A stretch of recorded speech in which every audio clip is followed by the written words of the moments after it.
There.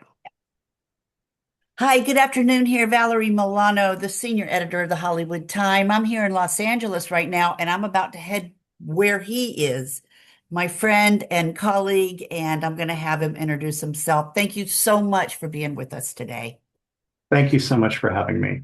Yeah. Hello, my name is Len Handeland. I'm an author, actually a multi-award-winning author. I live in Palm Springs, California. Wonderful. Can't wait to see you, Lynn. Okay, let's start easy. What first made you want to write, and were you always drawn to the darker supernatural side of storytelling? I would have to say my evolution as a writer started in middle school. I was a straight A student in English, where I developed a passion for writing. And I immersed myself in every book report that was assigned to our class. While the others groaned when they said that there was a book report due, I was cheering. So I focused on analyzing the characters and the plot, which further fueled my passion for writing. So all the way back to when I was 13.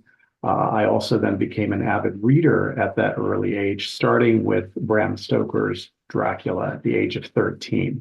So yeah, I've always been drawn to horror. People that meet me, they describe me as kind of a funny guy, but there's a dark side, and I think we all have a dark side. And I would rather see it in fantasy and in fiction than in real life. So, Yeah, I mean, you've written everything from vampire romance, The Darkest Gift, The Darkest Passages, to crime drama, Requiem for Miriam, to psychological suspense, Transplanted Evil. Do you pick the genre first, or does the story just show up and tell you what it wants to be? very good question. Valerie, I was fortunate. I was blessed with a very overactive creative imagination. And so these stories just kind of come to me.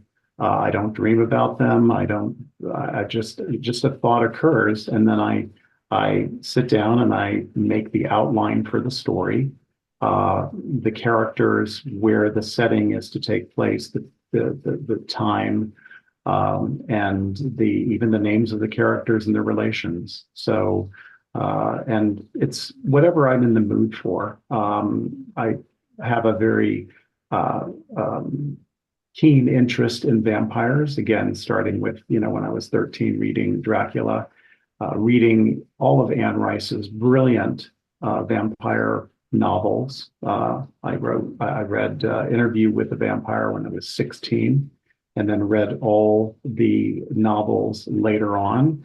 And I believe personally that in order to be a wonderful writer, you need to be an avid reader as well. Mm. So I'm pleased to say that I am and have been for quite some time. Agree with that, Lynn.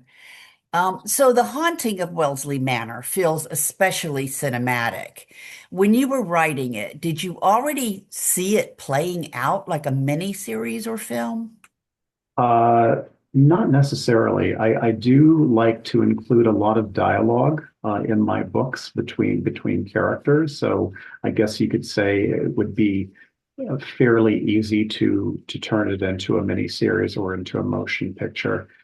It is very cinematic in its approach. I have to admit that I have not only been an avid reader of horror, but I've also watched a number of horror movies throughout the decades. And I would have to say that paranormal, even though I love writing about vampires, paranormal ghost stories, movies that involve that are really my favorite, where you have the eerie, creepy feeling of the toys suddenly starting up and the dark shadows against the walls, and then of course when the ghost actually appears. I just have always been drawn to those, and I've gotten ideas from those. I will say not copying anything, making it distinctly mine, but just getting ideas. Yeah. Well, and now that Hollywood studios are circling and you're collaborating with screenwriter Alan Roth, what's that experience been like? Are you protective of your characters or are you enjoying the adaptation process? Well, nothing.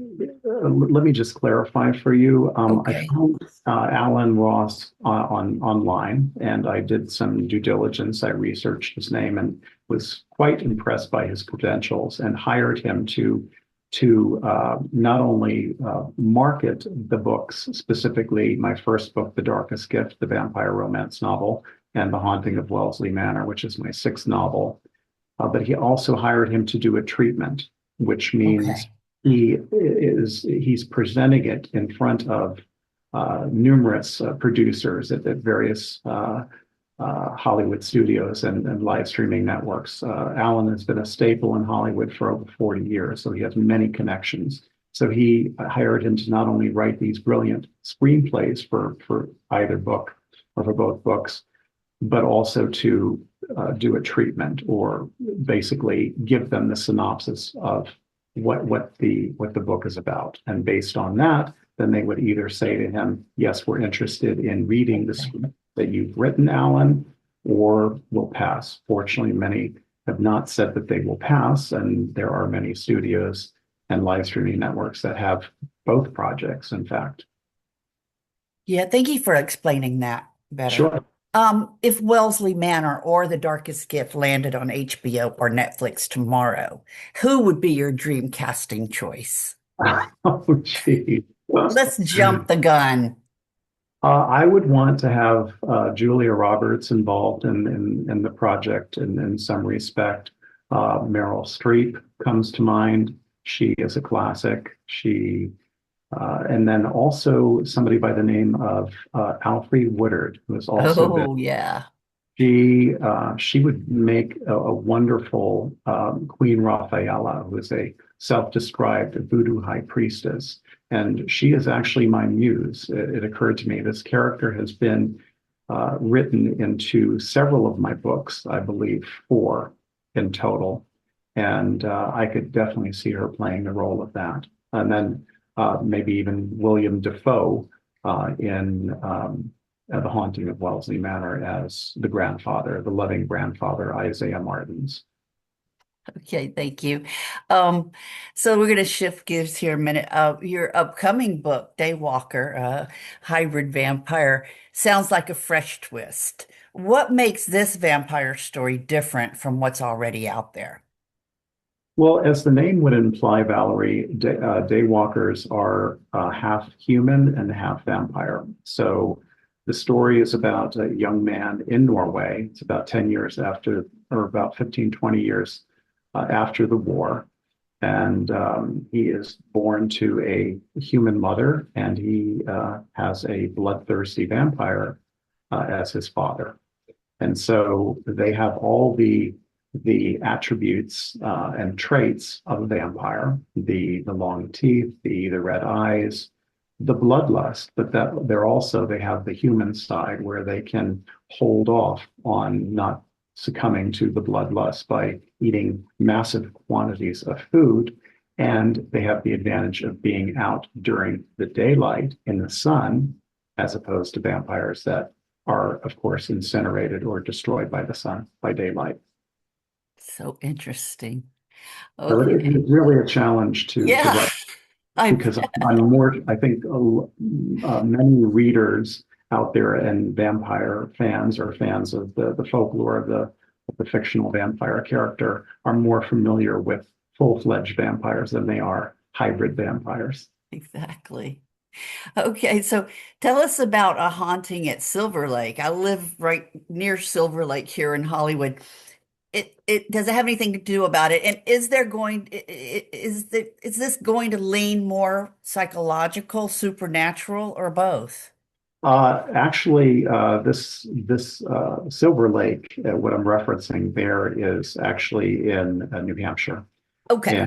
many of my books that I write about are either places that I've lived in myself or visited numerous times on vacation. So my parents and I lived in Nashua, New Hampshire, which is southern New Hampshire, about 45 minutes north of Boston. And in this small town, there is this lake. And when we would visit the lake, it always appeared as if, looking at the trees and this kind of dark water with this floating wood platform out there that, we used to dive off of. It just it just made for like a really great scary story. So yeah, this takes place in New Hampshire, and it's quite an involved story about a woman who is in an abusive relationship, and she gets out of that, and she takes her son. They go through court proceedings and everything, but she was living in Massachusetts. She goes back to live with her mother in Nashua, and the home is directly across from a cemetery. There is the bigger story involving a pattern that is hopefully not going to repeat itself, but it does involve the supernatural. It does involve ghosts that are, without giving away any spoiler alerts, that are trying to not terrorize them so much, she and her son, but more to warn that the pattern is not repeated. And again, I don't want to give away too much. Yeah. Yeah. Well, we were talking about Hollywood earlier, and so this is going to be sort of our last one to wrap this interview up. But when Hollywood comes knocking, because it seems like it, yeah, around the corner, what matters most to you? Staying true to the story, expanding the audience, or seeing your world come to life on screen? I would have to say all of it. Okay. I would definitely be open to, of course, working with whatever director, producer, whatever their vision is, unless it involves changing the story completely. I think I would probably have a problem with that, but I the most important thing for me is that it is widely shared and enjoyed by people that are true fans of the horror genre. Yeah, of course, because you poured your heart and soul into it. Yes. Yeah. Well, so tell our readers and our viewers, how can they find out more about Len, you, and social media or website or what? Sure. I have a website. It's my first and my last name, Len Handeland, writer.com. That's LenHandland, writer, WRITER.com. And then I'm also on Facebook under my first and my last name. And I'm also on Instagram as well. So I would welcome people to make contact, to reach out, and to explore my work. Beautiful. Thank you so much for taking the time, Lynn. And we're the Hollywood Times dot today, hollywoodtimes.net, and our YouTube channel is the Hollywood Times Official. And thank you so much for your time today. And I wish you all the best of luck, and I will see you real soon. Thank you so Okay, much, Valerie. okay, Lynn. Thank you. Appreciate Have it. a great rest of your afternoon. You as well. Bye-bye. Thank you.